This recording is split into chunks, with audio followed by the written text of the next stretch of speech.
Hey guys, and welcome back to the Aether Hub and more Magic the Gathering lore. So today's video is going to be more of a rambling response video discussing what I believe could be the underlying story of Zendikar Rising. And yes, this will have loads of speculation and opinions in it, thus it's not gonna share the more structured formula of my essay style videos. And before I get into the speculation, just another plug here. I have my second channel focused on another passion of mine, World of Warcraft, up and running right now. I just dropped my very first World of Warcraft lore video on that channel. So if you're interested in game lore or fiction in general, or even just a fan of World of Warcraft itself, you're gonna wanna check out my channel linked in the description below. It's still new, it's still growing, it could really use your guys' support. So if you enjoy my content, you might enjoy that content over there, and it can really help to grow that community. So go ahead, stop by. If you like it, subscribe, would love it. Thank you guys so much. And now back to the speculation. See, I told you, I'm already rambling.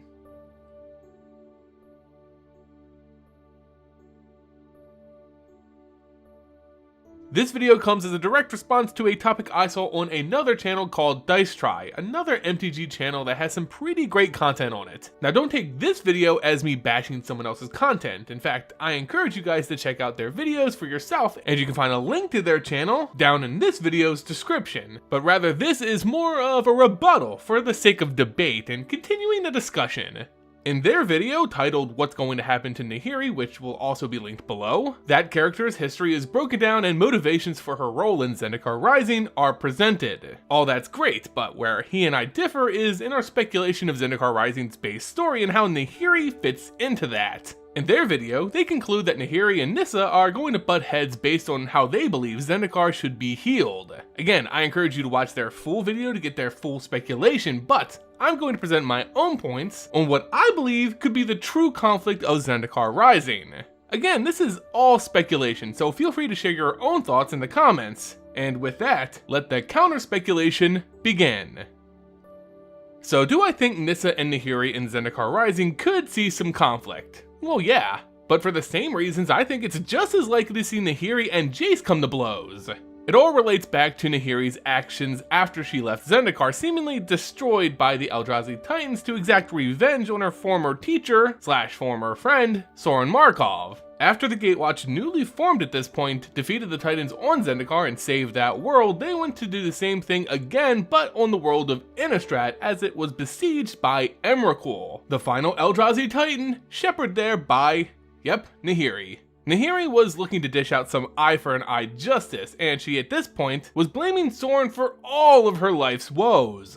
Sorin wasn't there to help her seal away the Eldrazi leak that she single-handedly had to take care of. Sorin brought the curse of vampirism to Zendikar, her home, when nothing like that had ever existed before. Sorin trapped her in a rock full of demons for a decade. Sorin doomed Zendikar by not coming to help, and by impeding Nahiri's ability to rescue her own world. In Nahiri's mind, Sorin was in fact worse than someone like Nicol Bolas. That's why she looked to bring Emrakul to Innistrad, to force Sorin to suffer as she had. Only issue with that is none of it's true. Well, yeah, Sorin did lock Nahiri in the Hell Vault for years, but that's because she went after him and Sorin believed she would be uncontrollable and essentially result in him having to kill Nahiri, which at that point he really didn't want to do. So best to lock her away and let her cool down than have to dish out some corporal punishment. But none of the rest of what Nahiri claims Sorin did to her or Zendikar is exactly as she believes it to be. Sorin wasn't able to answer her call for help because he never got it. Sorin did in fact go back to Zendikar in an attempt to correct the Eldrazi seal even without Nahiri. Sorin didn't bring vampirism to Zendikar, the corrupting presence of Ulamog actually created them. So yeah, Nahiri almost destroyed a plane out of retribution because of a misunderstanding. Luckily the Gatewatch, which Jace and Nissa are members of, were able to stop it.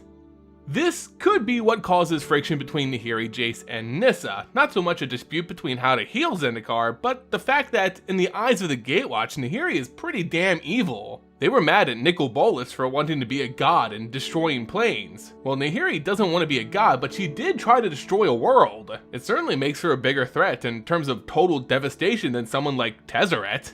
Guys, she brought a horrific world-eating titan to Innistrad, whose mere appearance caused untold loss of life, disrupting the natural balance of the delicate light and darkness of Innistrad for who knows how long. And just look at the monsters it made. So many horrors just left to remind everyone of Nahiri's miscommunication.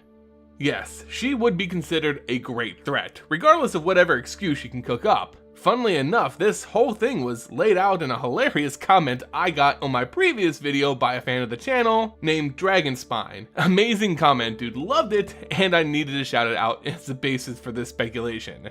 Now, from a speculation standpoint, I think this is a fine dynamic, but it's not what I think is actually going to happen. Nahiri is a weird character in that people want to have sympathy for her. We want her to be good, because she was, after all, a part of the OG Gatewatch, that being the three, including Sorin and Ugin, who trapped the Eldrazi away on Zendikar in the first place. She sacrificed so much for the multiverse and her home that we just don't want to hate her. We could even sympathize with her actions in Shadows over Innistrad. That is, until we found out that all of that was based on a misunderstanding, then she kinda lost us a little. But regardless, I think the player base and Wizard of the Coast probably knows this, wants Nahiri to be redeemed. We want a return to the fun, young Planeswalker who's learning the ropes, standing up for what she believes in, being idealistic. The character we got a glimpse of before she turned all insane and revengey. So I really don't think she'll have a dark turn in Zendikar Rising, but more she'll be filled with guilt and regret and pain, losing who she was for essentially no reason.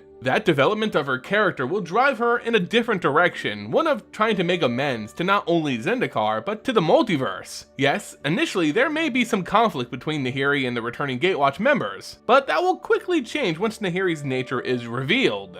I even think Nahiri will join the Gatewatch, maybe kicking off the second wave of Gatewatch stories with a semi-new cast and new potential threats to face. Remember, Nahiri is deep down someone who sacrifices herself for others. She did it for Zendikar. Now she looks to somehow make things right. She tried to destroy one plane, now she'll look to protect others. So let's boil this down, shall we? While DiceTry believes there will be a conflict between Nahiri and Nissa based on how to restore Zendikar, I believe the story will lightly touch on the self-loathing of Nahiri as she goes through emotional development stemming from her evil turn, only to be redeemed by Nissa and Jace eventually joining the Gatewatch as a new member. Zendikar Rising, I believe, will not be a set based on an overarching threat. There's not going to be a big baddie to face. Nahiri may start off as a source of conflict, but it will evolve more into an adventure of redemption. There will likely be mysteries regarding how Zendikar is coping with the world half devoured by Eldrazi, people rebuilding, the natural wilds calming down, life returning, etc. But for once, we won't have to worry about the plane blowing up. That being said, I'm actually really torn about this speculation, guys. It just doesn't feel like it's enough. Is DiceTry right? Is there something going on with the Hedrons on Zendikar that needs to be investigated? Will Nahiri and Nissa confront one another? Or maybe Nahiri is just too far gone? Maybe attempting to destroy Innistrad, summoning Emrakul, has warped her beyond redemption. Yeah, if my first speculation doesn't pan out, I like to submit a secondary thought. The evil Nahiri arc. While I do deep down believe that Nahiri will go through some redemption arc in Zendikar Rising, another interesting take would be to push her to evil villain status. Maybe all her machinations, her contact with the Eldrazi, especially Emrakul, the warper of reality, has changed Nahiri at a fundamental level. Remember in the Shadows over Innistrad block how fervent she was. She started a war with insane horrors and zealots against Innistrad, all while knowing that Emrakul was coming to destroy the world anyway. She wanted to enjoy her victory over Sorin, savor the utter defeat and destruction of all that her friend once held dear. She killed his entire vampiric family bloodline and house for God's sake. Maybe that's all too much to come back from. If that's the case, then Zendikar Rising will look very, very different from what I originally speculated. In this scenario, Nahiri will in fact be the big baddie, and Nissa with Jace would have to stop her. My guess would be that Nahiri looks to protect Zendikar at all costs, seeing how in her eyes, the plane just came back from the dead, Nahiri believing it had been destroyed. She'll be overprotective to a fault here, looking to be the God King of Zendikar, its overwhelming protector and leader, ensuring its safety so long as she maintains complete control. Soren placed himself as the ruler of Innistrad, though he didn't really act in that manner, so why can't Nahiri follow suit? To be as selfish as possible, ensuring a very Zendikar first mentality.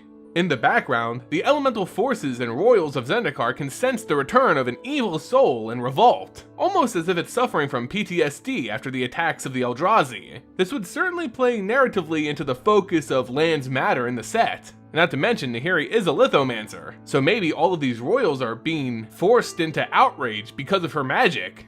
I know, I'm saying a lot in this video, and it's not really laid out well or coherent, but I've talked myself into 2 different theories for Zendikar Rising. Now I want you to tell me which one you like more, Nahiri's redemption or Nahiri's fall. Leave your thoughts in the comment section below. And of course, if you have your own theory, leave those as well. Who knows, it could even be featured in another video I do. Anyway guys, this was just a fun little speculation video on the story of Zendikar Rising in response to DiceTry's video. Remember to check that and their channel out linked in the description below. Let me know whose theory you think could be more accurate. But remember, it's all in good fun. DiceTry is actually a really great guy. If you enjoyed this video, don't forget to support the channel by leaving it a like and subscribing so you never miss out on a new video. As always guys, thank you all so much for watching, and until next time, see ya!